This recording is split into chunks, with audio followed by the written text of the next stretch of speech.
It's helpful if you press the record button. All right, here's my list of the best reads that I've read in 2023. I just chose the ones that I called excellent. I love it. I love it. So most of these books I don't have because they were from the library, but I have a few of them.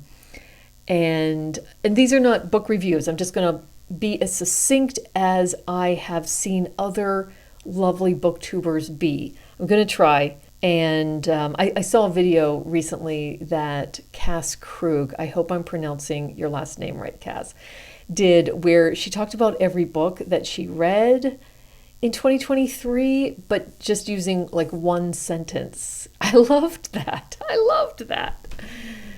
All right, so here we go in no particular order.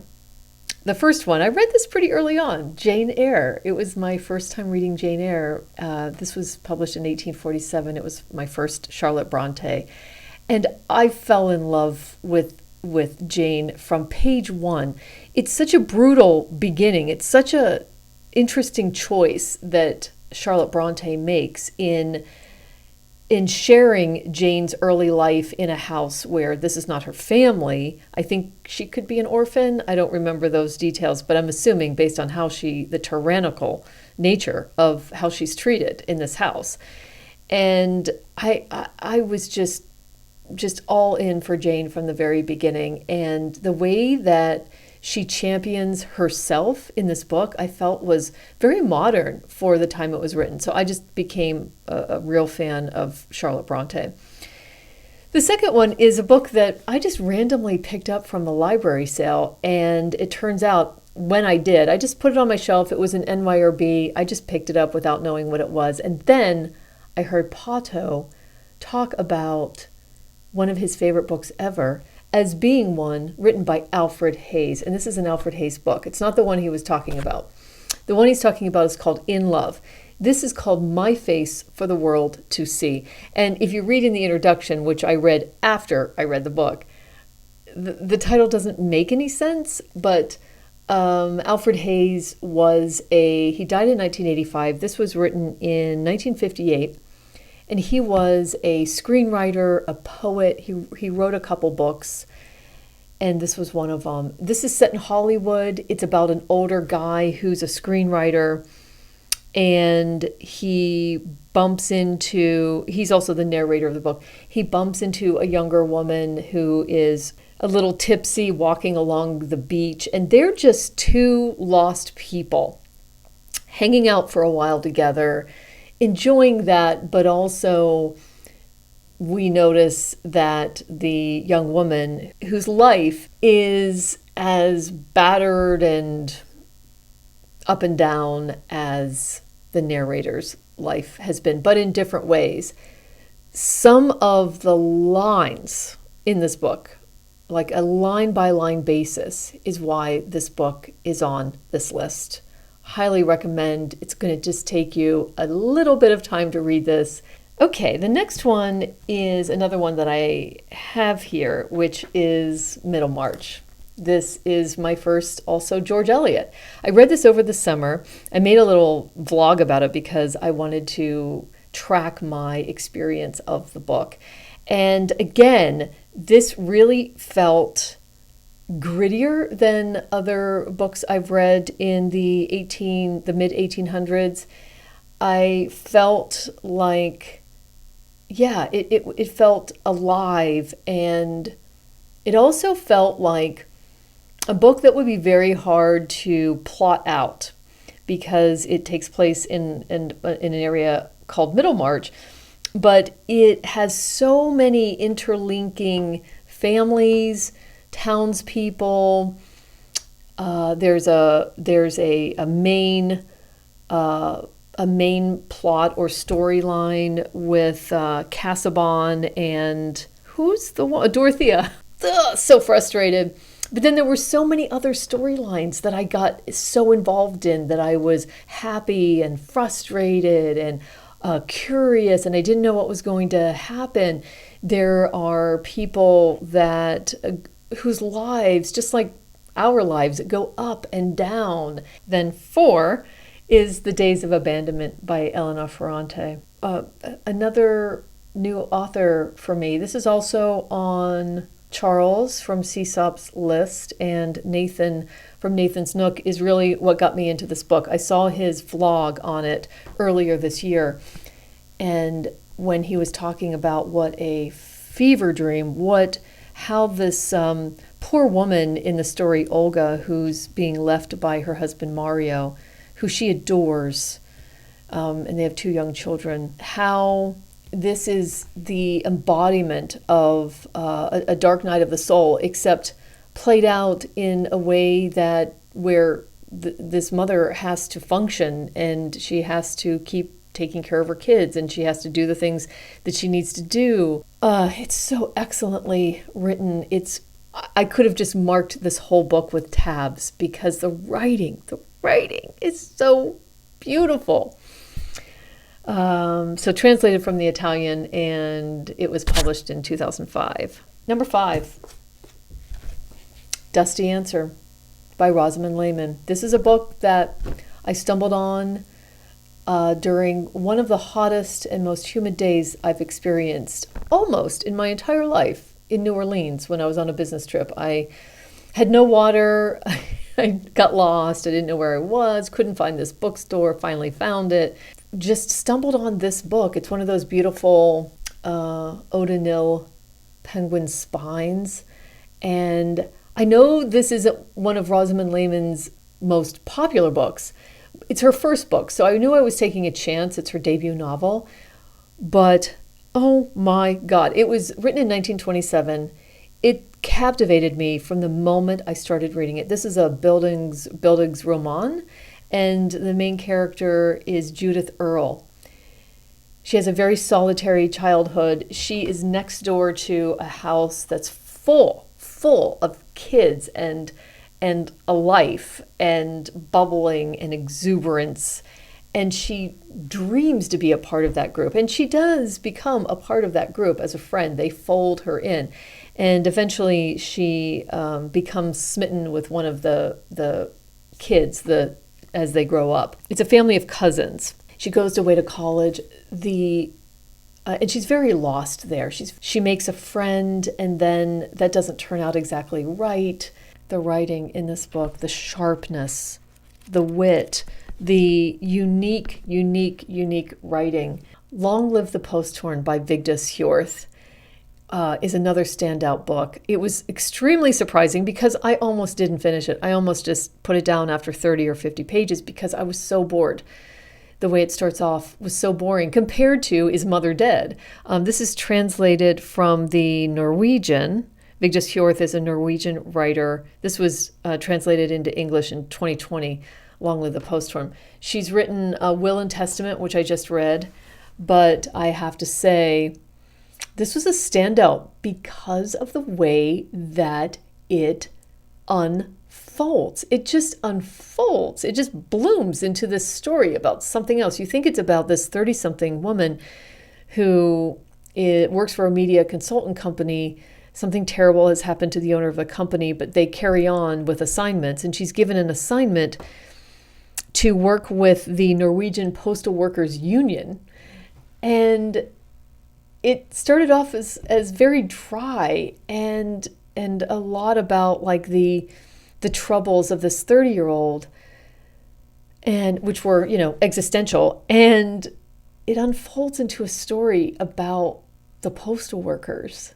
And it also unfolds into a story about some of the people that the postal workers have been delivering mail to. And the only way she learns any of this is that she shows up, even though she doesn't really want to, and she starts talking individually to the postal workers, because the union is about to or wants to pass a new resolution to change the way that they work, which won't be beneficial to the workers. So yeah, it's a standout for me. I guess the theme of all of these books seems to be humanity. Number 7 is The Slaves of Solitude by Patrick Hamilton, a book that I've just recently read. It was published in 1947. And Patrick Hamilton was a playwright, and I don't think he wrote many books, or maybe this is his only one. But this is set in World War II, which is not my favorite era to read about by any stretch. The main character is Miss Roach, and she has to go to a boarding house outside of London where some people are staying that have lived there for a while, but who are there because they're getting out of London because of the bombing, ordinarily choose to live with. But she has to see them like 3 times a day for breakfast, lunch, and dinner. There's a bully amongst them, an older man named Mr. Thwaites. But what's interesting about this book, because it's wartime, is that she is living in a way that she wouldn't normally. She's going to bars in a way that she wouldn't normally for the time. They're playing by a different set of rules. Everybody is in this area because of the times. And so it makes for a very interesting story. It's very darkly funny. There are scenes that are very cinematic. Number 8 is The Trees by Percival Everett. This is a book that was written in 2021 and was longlisted and maybe even shortlisted for the Booker in 2022. I know, it's fallen off of many of our radars. It had such hype in 2022. If it's fallen off of your radar, consider putting it back on, because it was clearly unlike any book that I've read like it. It's satirical, which I love. It's very dark humor. It's somehow humorous.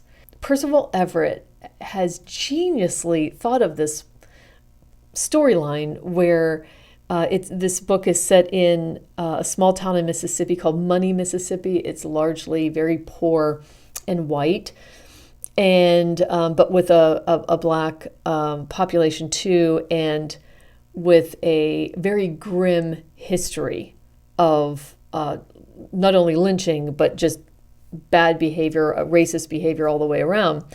And there is a series of gruesome murders that seem to have a pattern, because at the site of the crime, not only is the white person dead, and these murders are happening within different families, well-known, longtime families of this town, that there's also a dead black man, and the corpse of the black man is a person who's been dead for a long time. How the story unfolds, how it can be funny, is the genius of Percival Everett. I've never read anything like this. It was an absolute page turner. It's designed that way. It just has an energy to it. And it's mind-blowing. It's absolutely mind-blowing. It's on one hand very hard to read, and on another hand, genius. Number 9 is Death in Her Hands by Atessa Moshfegh. So Percival Everett, by the way, my first Percival Everett. All of these are firsts. Vigdis Hjorth, I read Vigdis Hjorth for the first time in 2023, and also Atessa Moshfegh. So Death in Your Hands and Eileen are the 2 books of Atessa Moshfegh's I read this year, and I feel like either one of them could have made this list. So maybe both. But Death in Her Hands was like this simmering story in the way that Eileen is not. So I love them both for their different aspects. But Death in Her Hands is like a psychological tale, because you're never sure. It's like metaphysical, that you're never sure, is Vesta the older woman and her dog, is she in her right mind, or has she lost her mind since her husband died and she's moved to this little place in the woods? And I think she's semi lost her mind, or at least she's going down a track when she finds a note and thinks that a woman has died in the woods. That's the beauty. We don't know. I'm so glad to have found Atessa Moshfegh.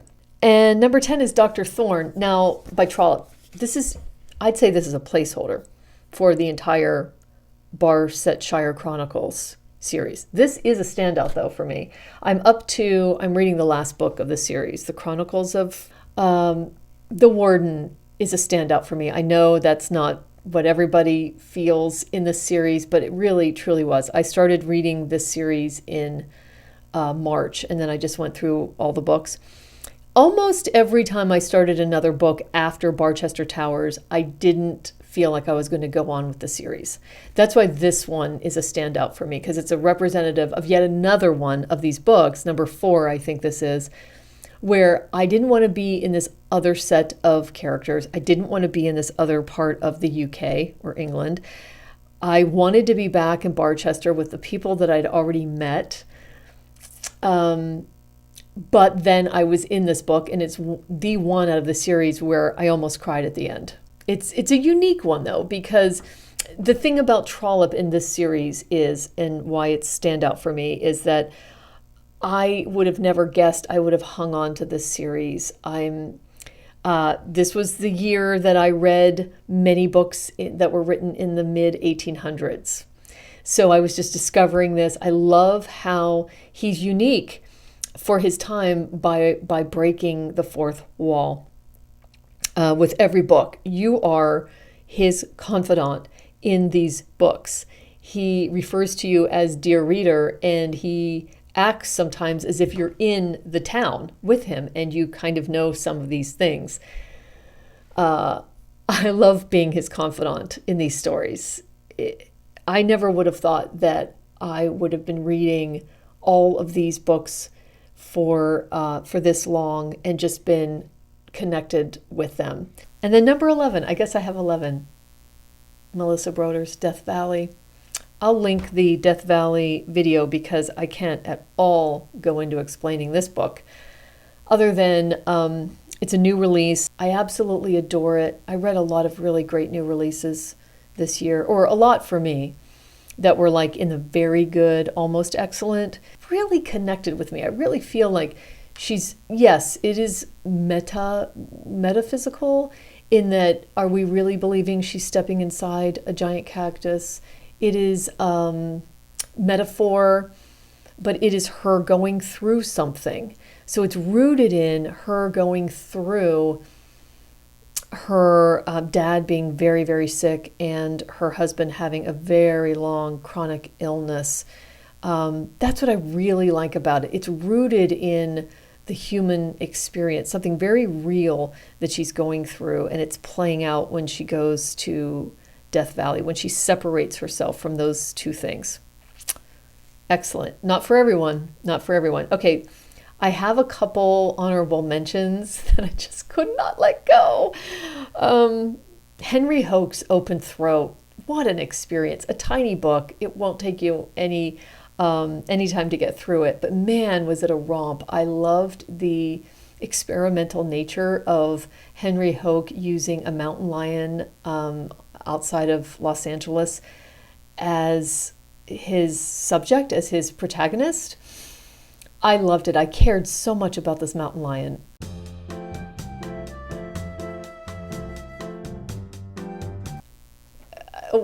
It's crazy, just crazy. And I also read The Wall by Maren Haushofer. I think she's German. And this was republished by, I think it's New Directions. Translated fiction. So very, very unique story. Again, this has a bit of, is it magic realism, in that there's just this invisible wall that pops up as this woman is taking a walk with her dog in the woods, and she's staying at a cabin, and then all of a sudden she can't get out of a certain area around her cabin, and she can see people outside of that wall, but they're not alive anymore.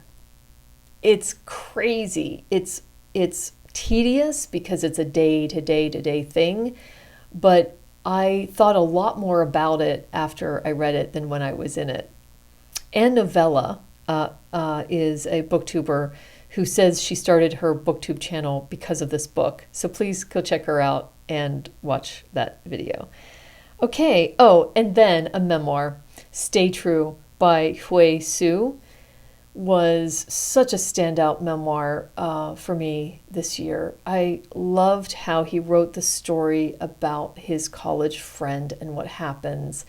And I loved the way that he talked about the difficult but loving difficult at times, but loving relationship he had with his parents. Just absolutely beautiful reading experience. Thank you for taking the time to not only subscribe, but to leave comments. I love it, love it, love it. I love this world that we share together, and I can't wait to redo my whiteboard and share it with you.